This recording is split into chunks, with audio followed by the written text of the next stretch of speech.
Good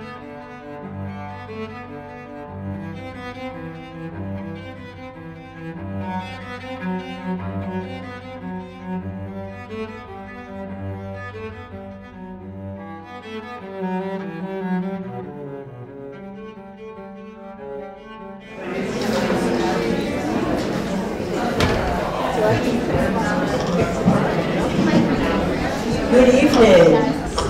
I am Janie Cohen. I direct the Fleming Museum of Art here at the University of Vermont, and I am really pleased to welcome you all to the Fleming tonight. And I want to thank you for joining us for Dr. Thomas Crow's talk, Painting, Print, Poster, Album Cover, Pop Reproductions, and the Counterculture. We are really delighted to present him on the occasion of the museum's exhibition of pop art prints from the collection of the Smithsonian Museum of Modern Art, of American Art. If you haven't seen the exhibition, please do. It is up throughout the semester, open only till 7 o'clock tonight, but please come back and see it if you haven't. Thomas Crow is one of the most renowned art historians working today. Since 2007, he has served as the Rosalie Solow Professor of Modern Art at New York University's Institute of Fine Arts.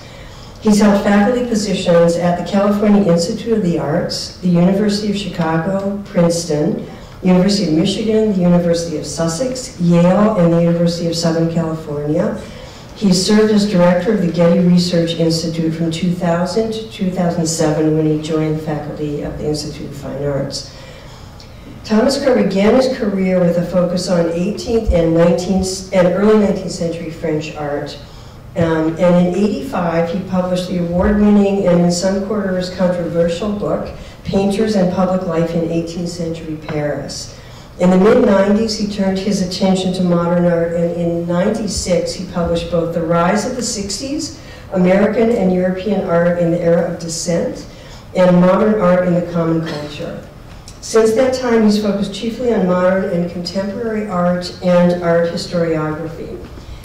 In 2014, he published The Long March of Pop, Art, Music, and Design, 1930 to 1995, in which he described waves of cultural change during the 20th century that both informed the pop movement and were in turn informed by it. His book offers an exciting new perspective on the subject of pop and culture, and he will share some of that perspective with us tonight. So please join me in a warm welcome for Dr. Thomas Crow.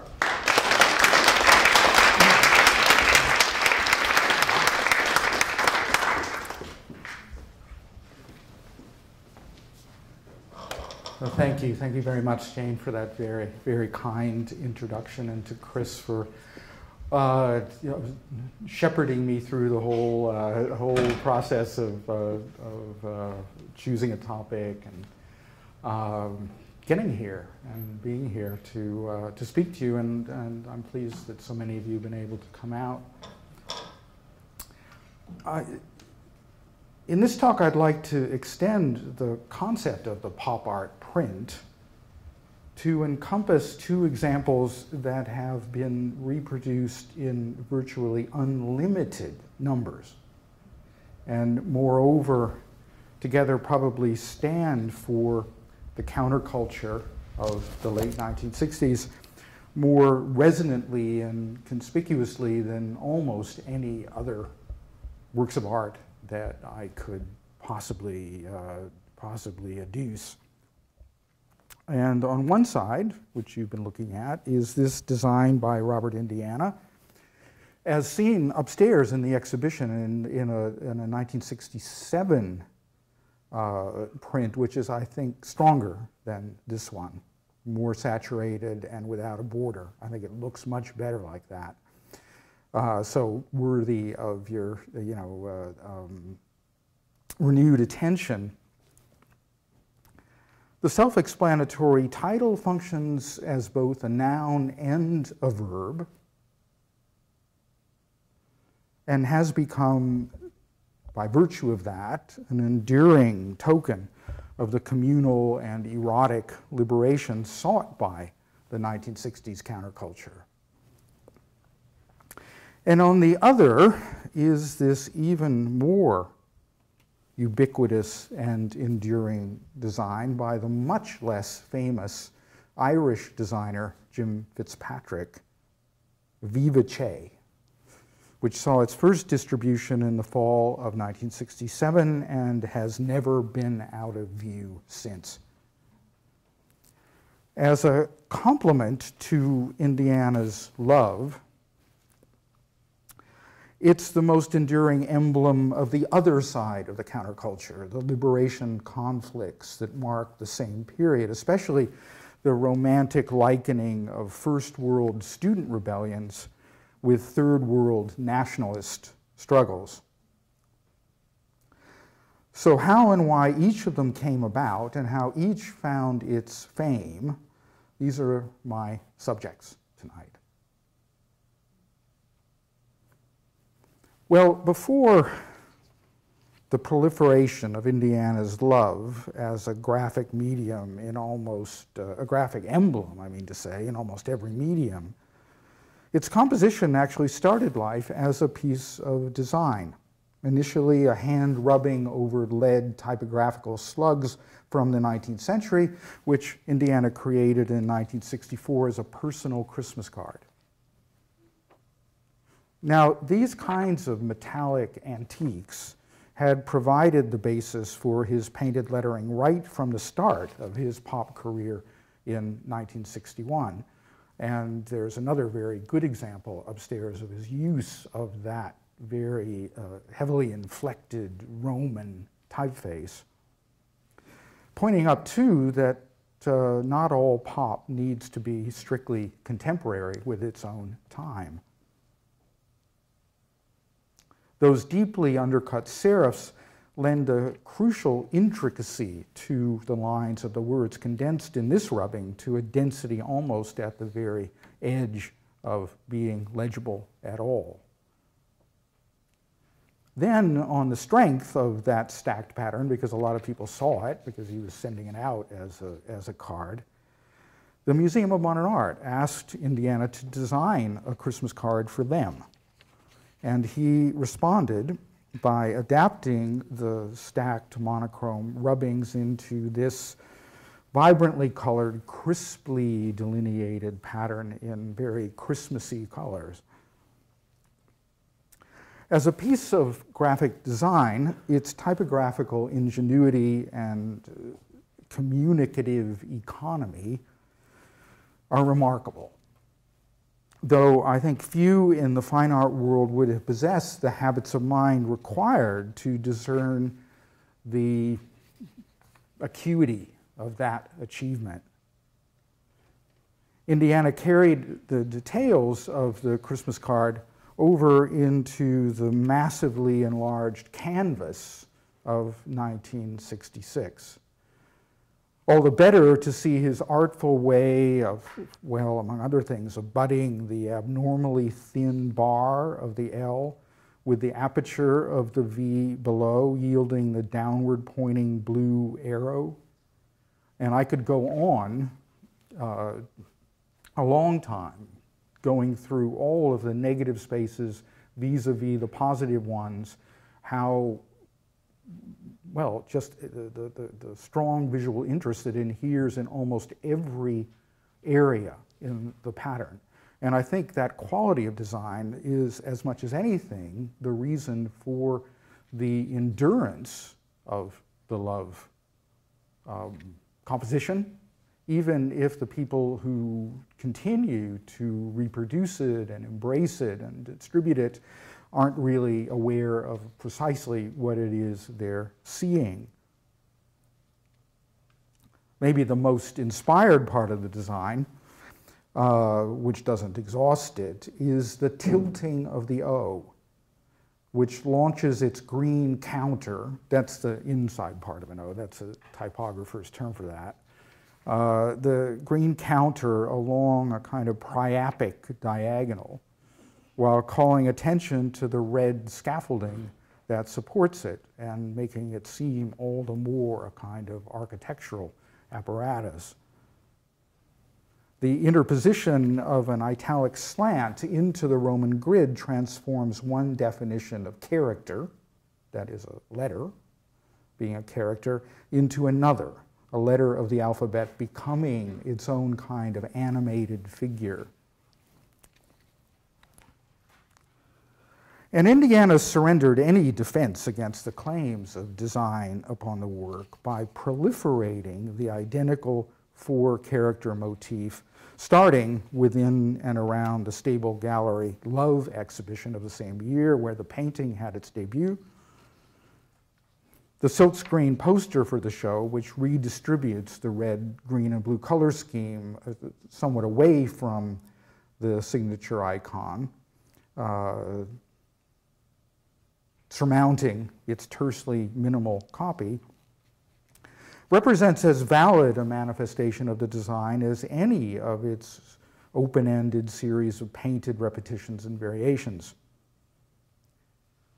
And it's that potential endlessness that makes the Love canvases as much like prints as they are like paintings. The stricture against redundancy having been decisively broken, even before the young Marion Goodman, who was running an operation called Multiples Incorporated at that time. And not all of you may know that she is probably the blue chip gallerist of all blue chip gallerists at the present moment. But she was then busy transforming Love into a whole upscale product line.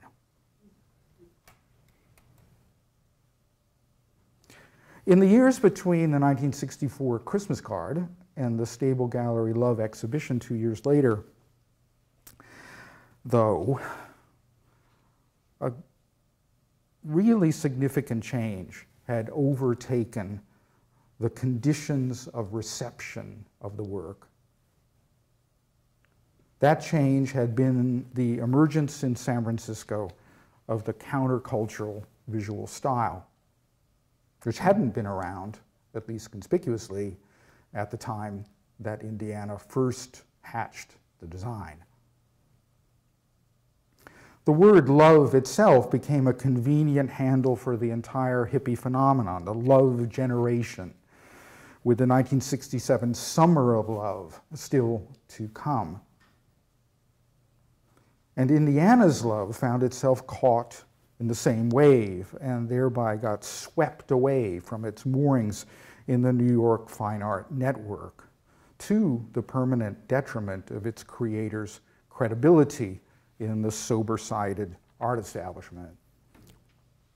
That outcome, I think, has been greatly unfair, but at the same time, Indiana found himself with a whole other audience, a whole other credible art scene, even though it was barely visible from the vantage point of his former Eastern peers.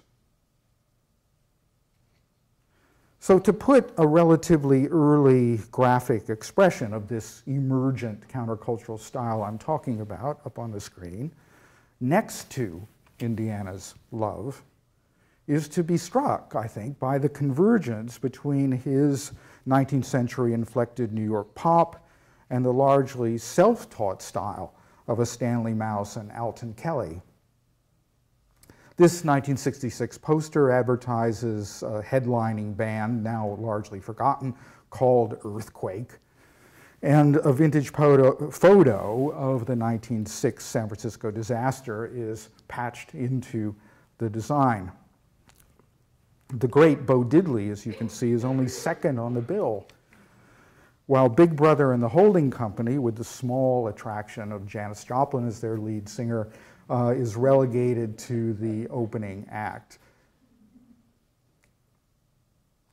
Indiana's use of green and red in Love, that is, strong, equal value complementaries, along with the equal intensity that he gives to the blue areas, may have served in good formalist fashion to insist on the whole surface over and against the communicative function of the word, and I'm sure he intended it exactly like that. But such vibrant contrasts of hue, the equal perceptual value which confuses figure and ground while setting up blurring optical oscillations at the boundaries between the colors, those devices were already being captured on behalf of attitudes and identities that had only a passing relationship with the protocols of fine art.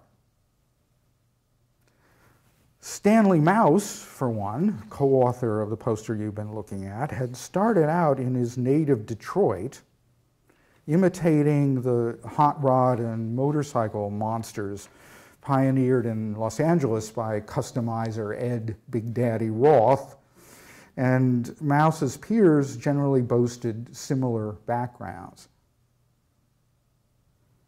Recruited to promote the new psychedelic ballroom scene, first by music impresario Chet Helms of the Family Dog dance concerts, and then by New Yorker Bill Graham for his Fillmore Auditorium, artists like Mouse and Kelly addressed an audience responsive to codes of countercultural solidarity.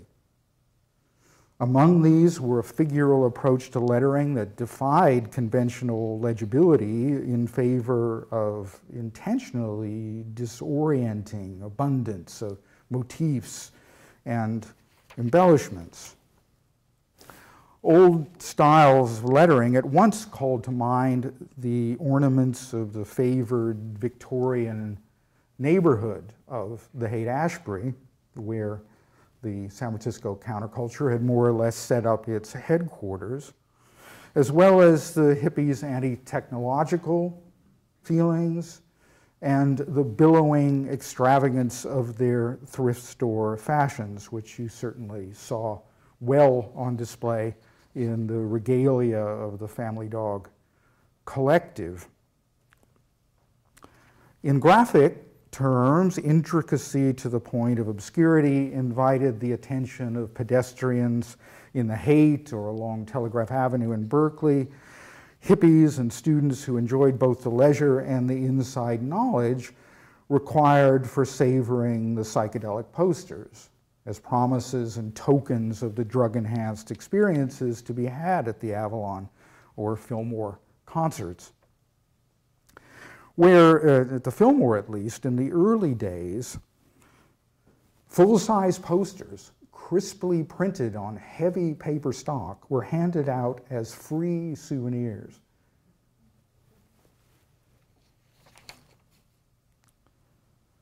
Perhaps the most original and inventive of this group of designers had a parallel formation to Stanley Mouse, but in the Southern California version.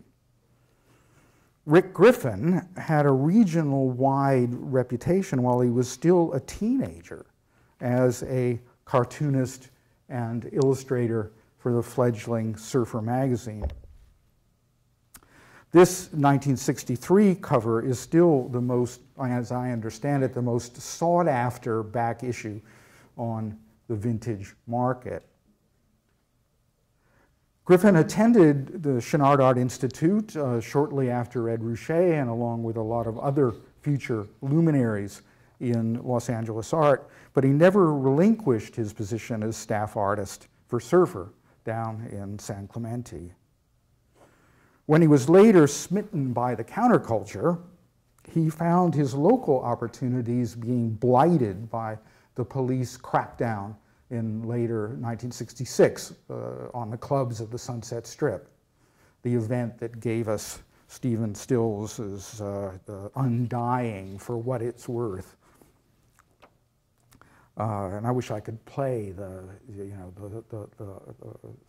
often sampled guitar harmonics that distinguish that record. So he went to San Francisco right after that, where he joined Mouse and the others in applying their accumulated skills to the task of fashioning a symbolic repertoire for the Haight-Ashbury sensibility. And when Rolling Stone was actually a voice for that sensibility. Underneath the yearnings toward occult enlightenment, Griffin's new constituency required much the same array of emblems and badges and ornate filigree as their earlier constituencies had done. Big Brother, you can see, has now made it to the top of the bill. The lure and trappings of mind expansion simply provided a greater wealth of motifs and the impetus to supersede the earthbound requirements of mere communication with flights of emancipated visual invention. Though it is striking how much of that old Von Dutch style hot rod vocabulary could be repurposed to this end, as in this advertisement for an amazing bill. If you've deciphered it yet, you'll see Jimi Hendrix, John Mayall, and Albert King all on one stage. In a final twist, it was from the same community that the vitality of the comic book format was restored, with Robert Crumb's publication of Zap Comics #1 in 1968, the inauguration of an underground genre that wildly exacerbated the sexual themes and the violent perversity for which the post-war comics had been attacked and censored in the mid-1950s. Crumb also succeeded in reviving for contemporary use the rubbery style of 1930s cartoons that Roy Lichtenstein, for one, had tried on and rejected as too aggressive for his own purposes. For Zap #2, which came out in the same year, Rick Griffin was brought on as a contributor and seized on the quintessentially pop motifs of hamburgers and Mickey Mouse, only to extrapolate from their oval components virtually wordless narratives of weightless symbols in space, an environment in which the empty speech balloons are as substantial as any of the other floating bodies. I think Griffin's way with Disney could hardly be excluded, can hardly be excluded from any adequate definition of pop art. But it was conveyed in a vehicle invisible to the fine art world in its day, bypassing the gallery and museum bottleneck to address directly an audience that was vastly larger than any Lichtenstein or any other fine artist could hope to command. Though connection to validated fine art was not wholly absent. Victor Moscoso, another key contributor to the San Francisco poster wave, had studied with Joseph Albers at Yale. And the close valued red and blue pinwheels here attest to his acuity in dealing with the interaction of color. But the black rendering of the chief figure, a nowadays distasteful hippie mascot used by a lot of artists at the time,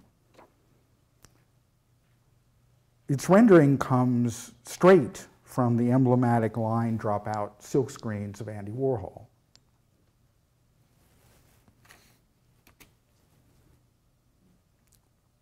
One large aspect of Warhol's reception, along with pop art in general, was its recirculation through the networks of advanced graphic designers, who were Warhol's old colleagues, after all. Take this cover illustration for the second issue of a hip new Parisian periodical, Opus International. The magazine's art director, the Polish designer Roman Cislewicz, adopted the same line dropout technique in celebrating filmmaker Jean-Luc Godard as the eye of truth. Opus was aiming to join advanced art, film, design, and politics aligned with the left in a visually striking package that would be competitive with anything else, on the market, on the shelf of the newsagent. And lest that agenda seem over-serious, Cislević had the eye of Godard rendered in the form of a plastic spiraling hologram that is using a little, carnival item, very much along the same lines as Moscoso's contemporaneous pinwheel eyes. For the third issue of Opus, Cislević's cover likeness of Ernesto Che Guevara took the Warholian line dropout technique really closer to a kind of Art Nouveau lyricism. And along with that, the red, orange, and magenta color scheme really comes closer to John Van Hamersveld's sunset saturated poster for the 1966 surfing film Endless Summer. The subtropical glow of Van Hamersveld's design, he being, in fact, a very close friend of Rick Griffin's, followed and occasionally preceded the international success of Bruce Brown's sporting travelogue. And those associations could apply equally to the Cuban backdrop for Cislević's Che Si design. Though the cover appeared in October of 1967, that is the very month of Guevara's capture and murder in Bolivia, the magazine had been designed and printed before the revelation of those events. Nobody knew that it had happened yet. So the exuberance of the graphics followed from the experience of several of the magazine's principals in an extended sojourn in Havana the previous summer of '67. The occasion for this had been an augmented restaging in the Cuban capital of the annual Parisian Salon de Mai, or month of May,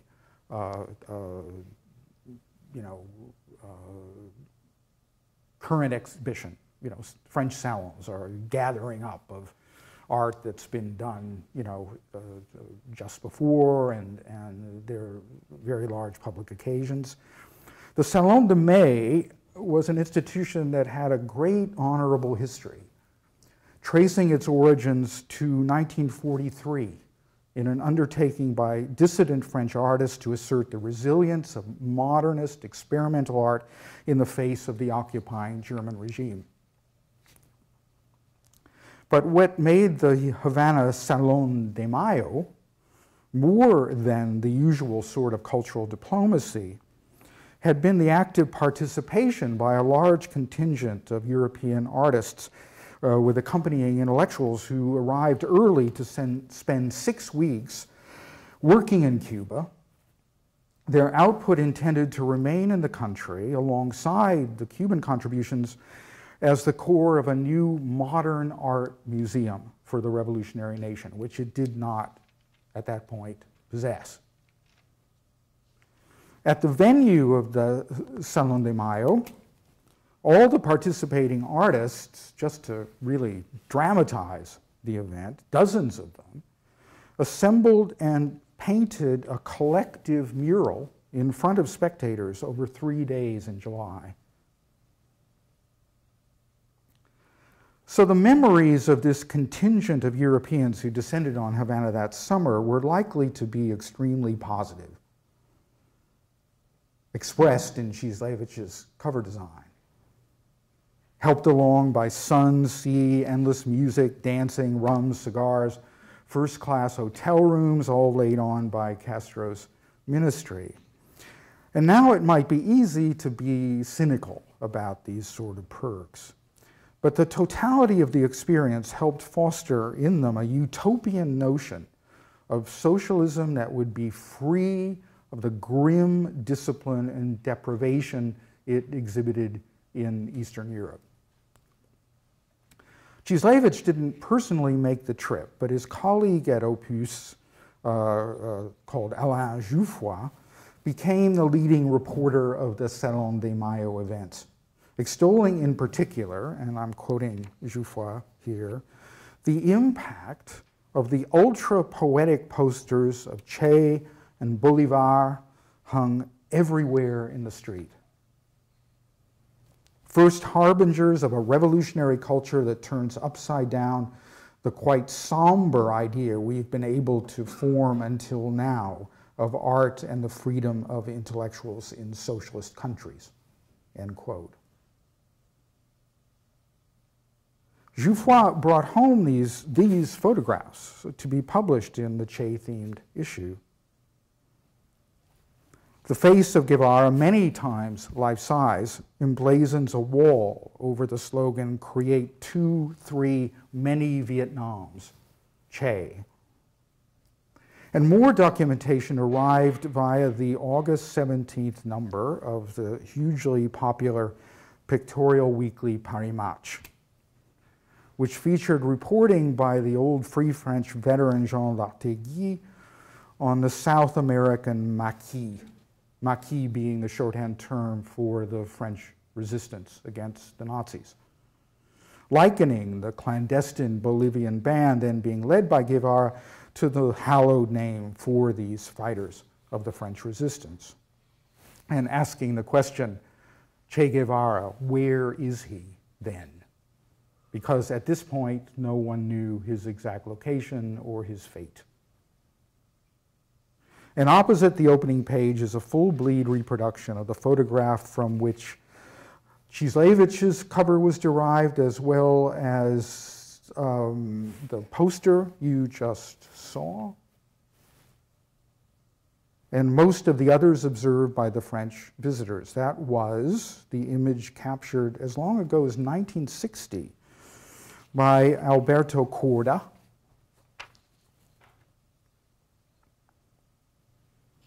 at a great rally held to protest American sabotage of the young revolutionary state. It was unposed, but so memorable and dense with connotation that it has acquired its own nickname, El Guerrillero Heroico. And to the left of the spiraling collective mural that I mentioned just a few minutes ago, you can see the face of Che Guevara in a more freely rendered transposition of the Corda template by Cuban painter Raul Martinez, a motif that he then repeated in a number of independent works. And this kind of incessant repetition of Che as an image followed from the absence from Cuba of the man himself since 1965, that is for the previous 2 years.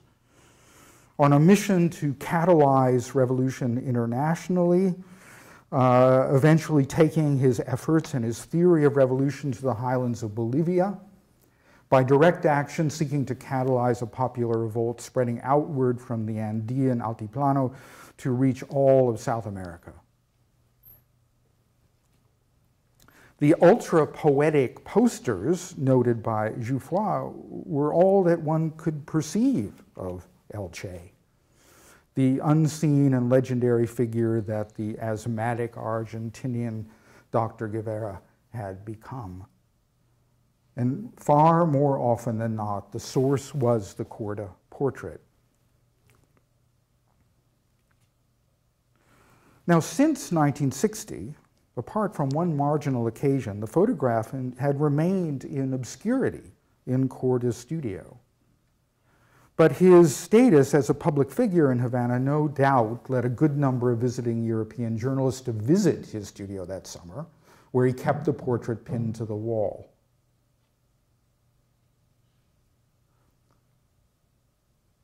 No doubt what we saw in Opus and Paris Match follows from that kind of exposure. But the images, those images simply were latter-day iterations of ones that had already gone into wide circulation among Cuban designers and printers, a fact that dovetails with the need just at that moment for an iconic surrogate.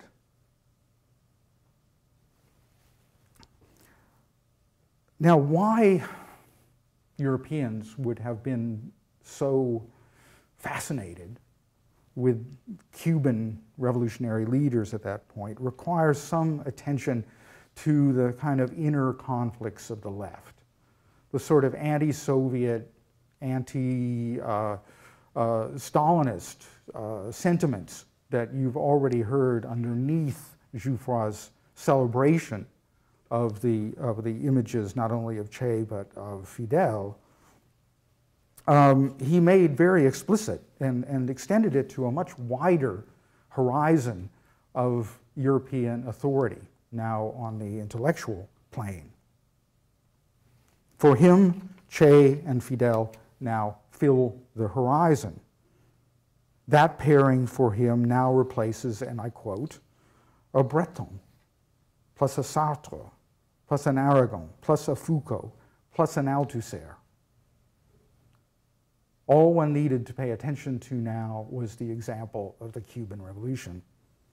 And Castro and his ministers made themselves very available to the European visitors in ways that encouraged the theory that a newly populist and unmediated state of socialism was at work in Cuba. As Jouffroy put it, and I quote him again, the permanent open dialogue of the Cuban Revolution with the people as with intellectuals and technicians of every country. As a consequence, this new order is in the process of defining itself as the point of convergence of all the most advanced ideas, technologies, and forms of expression. Well, we do know now that this was exactly the moment, and in the absence of Che, that Fidel was, in fact, instituting what would be a pattern of fairly comprehensive repression and unfreedom.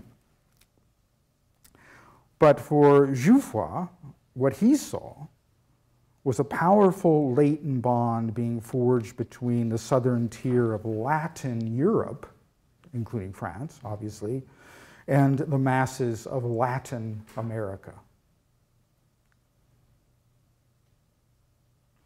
And the scene you're seeing here is of a huge event that Castro convened in August, early August of that same summer, the Organization of Latin American Solidarity, OLAS, or WAVES in Spanish. And these posters were erected on the perimeter of the Plaza de la Revolucion for the occasion. So as one looked out from the rostrum, Che appeared again in the Muchos Vietnam billboard-sized poster that we saw reproduced in Opus, but Lee Lockwood, the photographer for the American mass market Look magazine, was also on hand. So hence a really great haul of more high-resolution color images of the event. And here capturing Castro's equally colossal portrait, but presented in conventionally chiseled aspect, like an Italian film star, it strikes me. But the likeness of Che Guevara, it hardly needs stating, transforms the 1960 Corda photograph into a unified heraldic motif in one plane and one color set against what appears to be a roughly applied, dramatically unfinished coat of red. Now, every year in Che Guevara's home city of Buenos Aires, on his birthday, graffiti goes up around the city, all over the city, I'm told. I actually haven't seen it, but it's something I hope to do one day. And one recent example, I think, as you can easily see, makes the point that the graphic renderings of the Corda portrait were from the beginning indebted to the example of Warhol, maybe most particularly his reduction of the portrait likeness of Marilyn Monroe to a heraldic emblem. And that visual message got back to Cisleevich, who at first turned away from the aggressively stark Cuban template. He emblazed the global affirmation Che Si across the visage in such a way that the message in heavy serif type becomes the portrait's facial features. The chevron-like French quotation marks lending the charm of crow's feet to the implied distant gaze. The death of its subject on October 9, 1967, of course, changed the whole equation. For both Cubans and itinerant Europeans, the work of finding symbolic surrogates for the slain leader had to continue in patterns established since his disappearance from the public eye 2 years before, but with somehow an acknowledgement of this, utter finality of his disappearance from life and from the world. On hearing of Guevara's death, Corda's close friend, the artist and designer Fleming, Jose Gomez Fresquet, it's common for Cuban artists to choose just one name, like Brazilian soccer players. Fleming set to work through the night on a commemorative poster.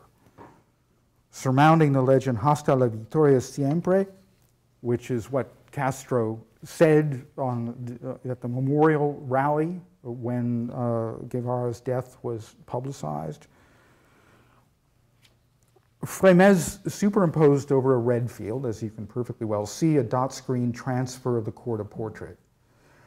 Intentionally faint so as, in his words, that is Fleming's words, to disappear and reappear within the spectator's field of awareness, like an alternation of rational acceptance and emotional denial of Che's demise.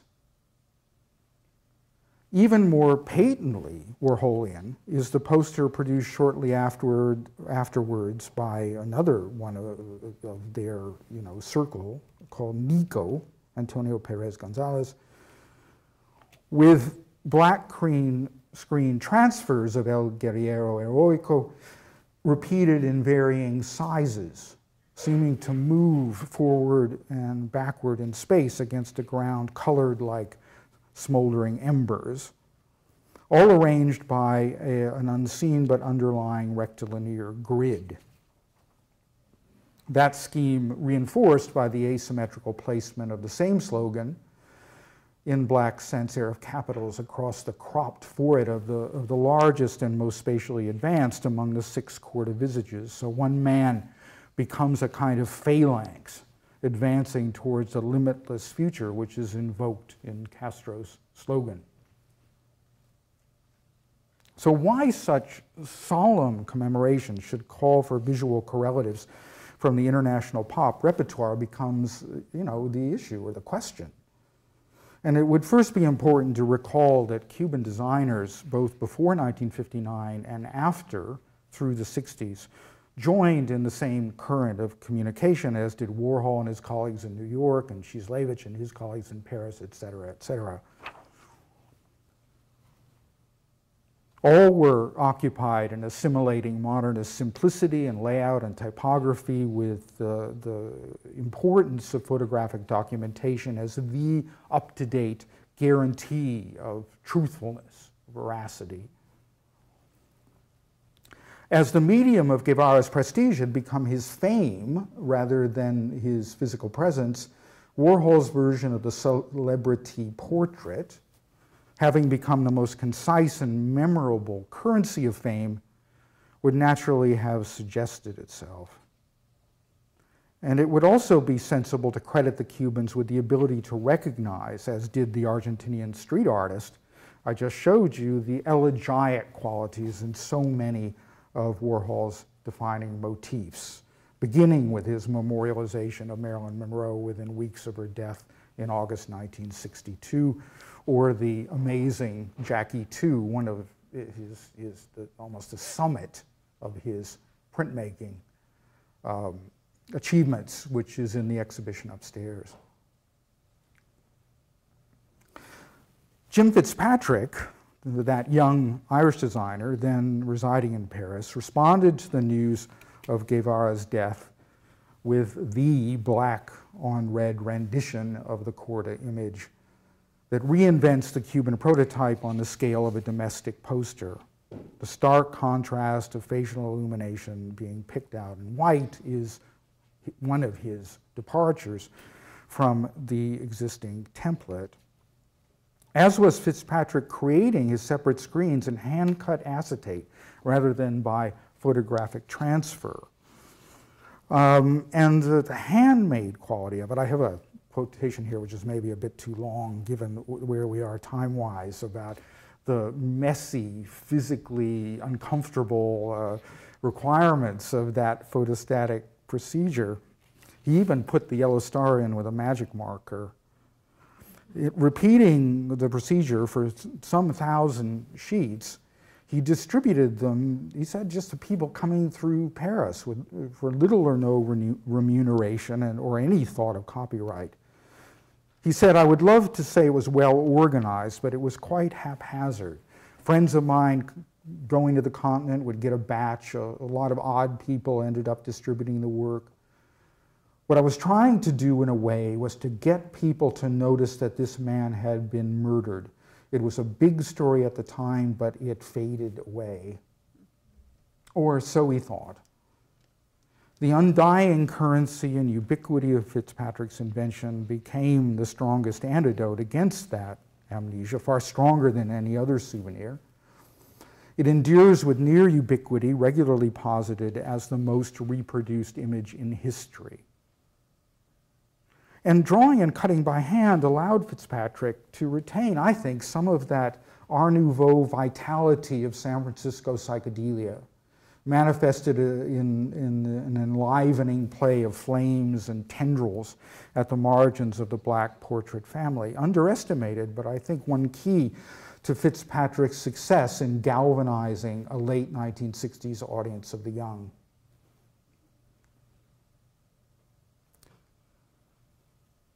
Within less than a year of these events, clustered in the late summer, early autumn of 1967,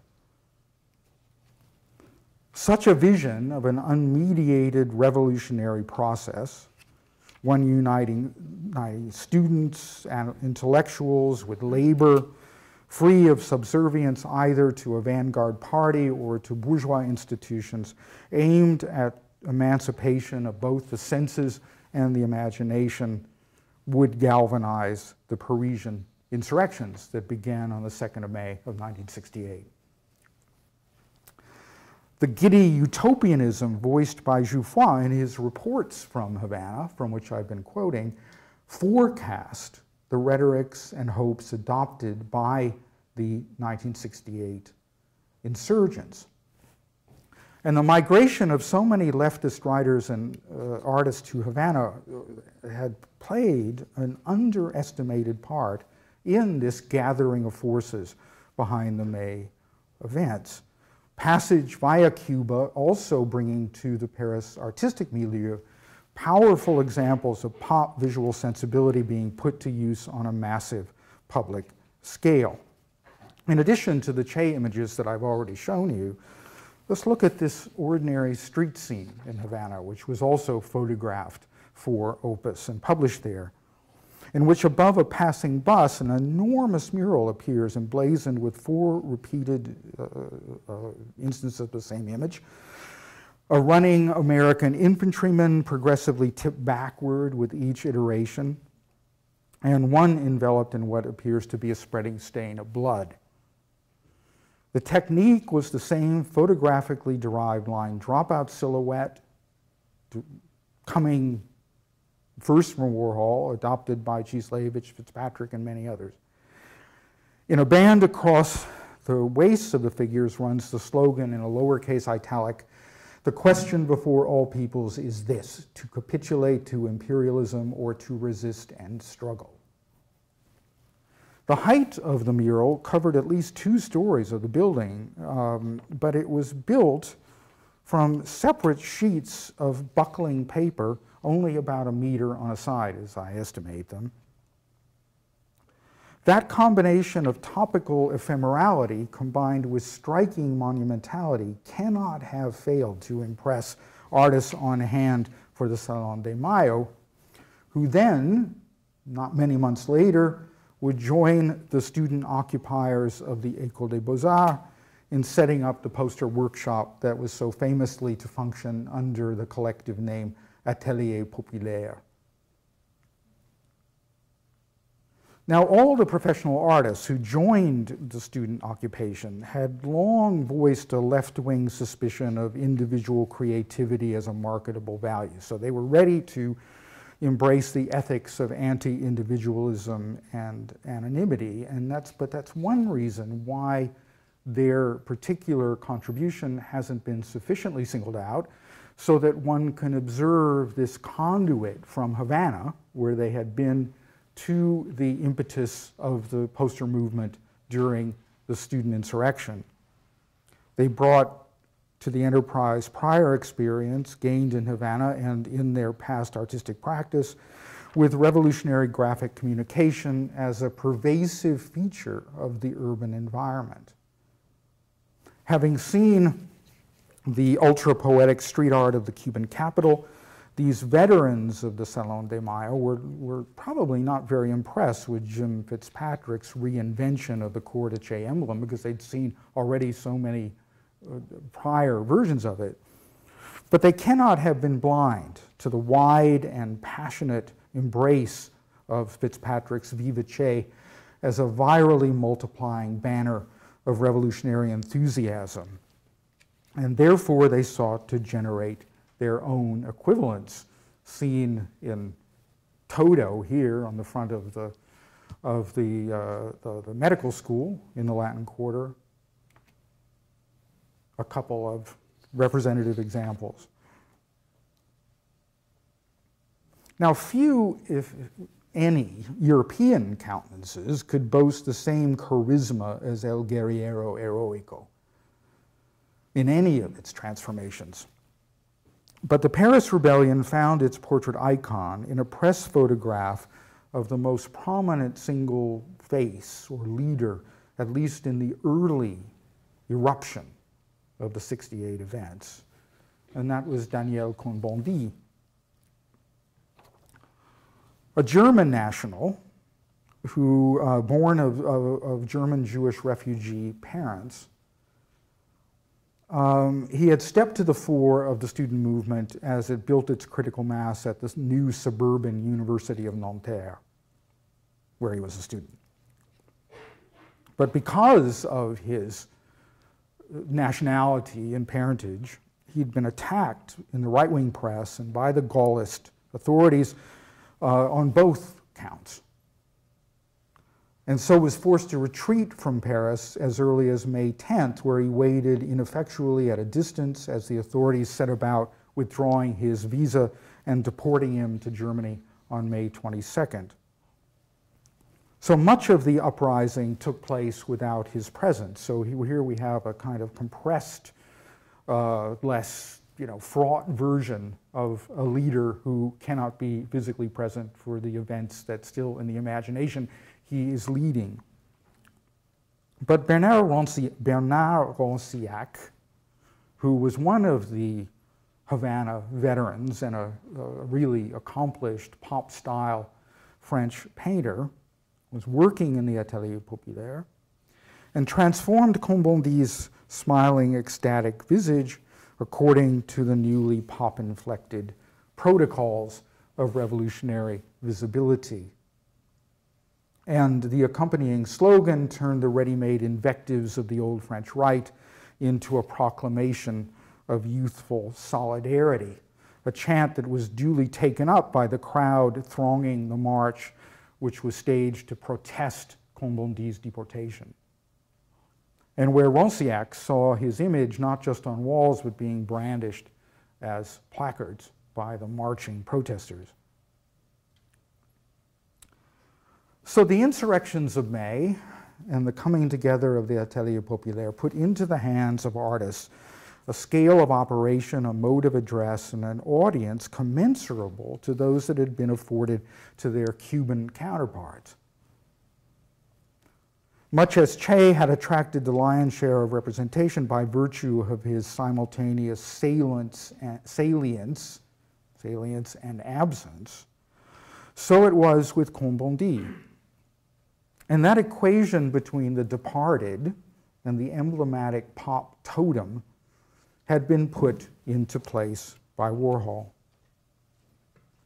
By the time of Guevara's death, the prototype had spun entirely outside the art world to become a kind of visual common language, a lingua franca, for the New Left and for Third World movements.